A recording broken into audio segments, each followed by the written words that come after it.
Sir, I am in class 3. Today I will tell about something for our Netaji Subhash Chandra Bose. He saved us from British rule. His birthday, he born in 23rd January 1897. He has some statements. His one statement, two statement, three statement. One statement is, give me blood and I will give you freedom. मुझे खून दो, मैं तुम्हें आजादी दूंगा. Second word, Delhi चलो. And the third word is Jai Hind, that we all Indians should know. And when he died, he said one more statement, I will sleep for a while. Our Netaji Subhash Chandra Bose ran fourth in our civil service exam. He can become an IAS, but he did not because it was British exam and he had to rule on India for British.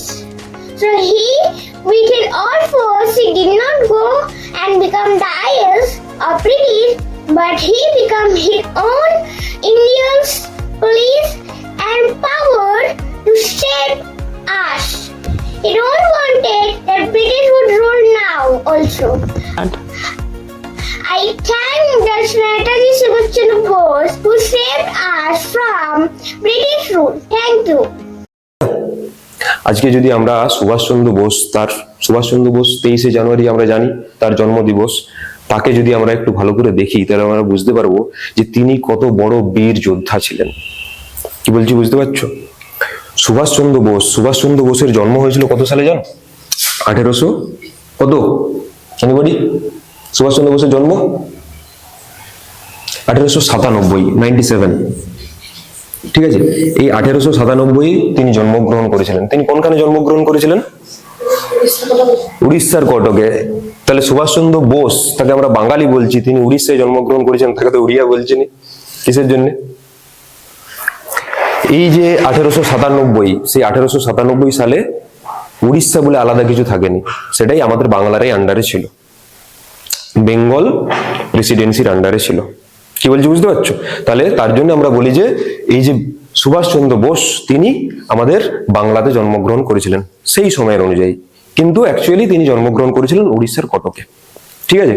তাহলে এই যে সুভাষচন্দ্র বোস তিনি আস্তে আস্তে যখন আমরা দেখছি তিনি যখন বড় হচ্ছেন, সেই বড় হতে হতে তিনি দেখলাম যে 1920 সালে তিনি সিভিল সার্ভিস পরীক্ষায় পাস করেছেন, 4 র্যাঙ্ক করেছেন। তারপরে তিনি কিন্তু জয়েন করেননি, তিনি স্বাধীনতা সংগ্রামীদের মধ্যে নিজের নাম লিখিয়েছিলেন, ঠিক আছে। তাহলে এই স্বাধীনতা সংগ্রামীদের মধ্যে নিজের নাম লিখিয়ে এই দেশকে স্বাধীন করার জন্যই তিনি কিন্তু তার যে সংগ্রাম সেটা শুরু করেছিলেন। কি বলছি বুঝতে পারছো? তাহলে তার যে সংগ্রাম যে তিনি শুরু করেছিলেন, সেই সংগ্রামে তাকে কতবার ব্রিটিশরা জেলে কারাগার রুদ্ধ করেছিলেন, ঠিক আছে, 7 থেকে 8 বার। যতবার তাকে এরকম ভাবে জেলে রাখা হয়, কারারুদ্ধ করা হয়, ততবার তিনি কোনো না কোনো বাহানায় জেল থেকে ফিরে আসেন। লাস্ট বার যদি দেখা হয়, তিনি জেলে গিয়েছিলেন জেল থেকে 1930-এর দশকে আর কি। সেই সময়ে তাকে জেলে রাখা হয়েছে। জেলে তিনি কি বলেছেন যে আমি কোনো খাবার খাইবো না, কোনো খাবার খাবো নি। তার মানে কি, এটাকে কি বলা হয়? উপবাস, স্ট্রাইক, হাঙ্গার স্ট্রাইক, ঠিক আছে। তাহলে সেই হাঙ্গার স্ট্রাইক করেছেন। হাঙ্গার স্ট্রাইক করার পর তার শরীর হয়েছে অসুস্থ। তাহলে অসুস্থ একজন মানুষকে জেলে রাখা যাবে না, তার জন্য ব্রিটিশ সরকার কি করেছে, তাকে তারই ঘরে, তারই যে ঘর কলকাতায়, তারই ঘরে তাকে কারাবন্দি করে রেখেছিলেন। কিন্তু সেটাকে আমরা বলবো ঘর, যে ঘরে যদি রাখা হয় তাহলে সেটাকে বলা হয় হোম প্রিজারমেন্ট, ঠিক আছে।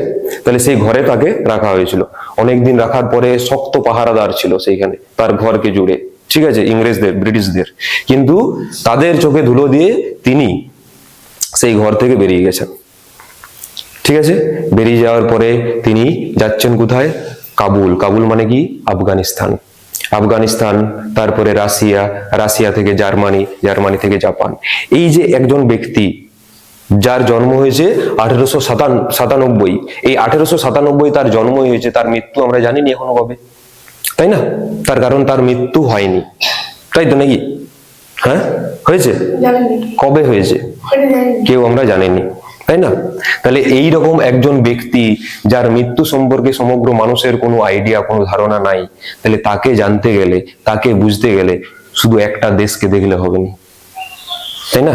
তাকে দেখতে গেলে তার সম্পর্কে আমাদের যদি নেতাজি সুভাষচন্দ্র বসুর সম্পর্কে যদি জানতে হয়, তাহলে আমাদেরকে জানতে হবে বিশ্বযুদ্ধ কি, কিভাবে বিশ্বযুদ্ধ হয়েছে।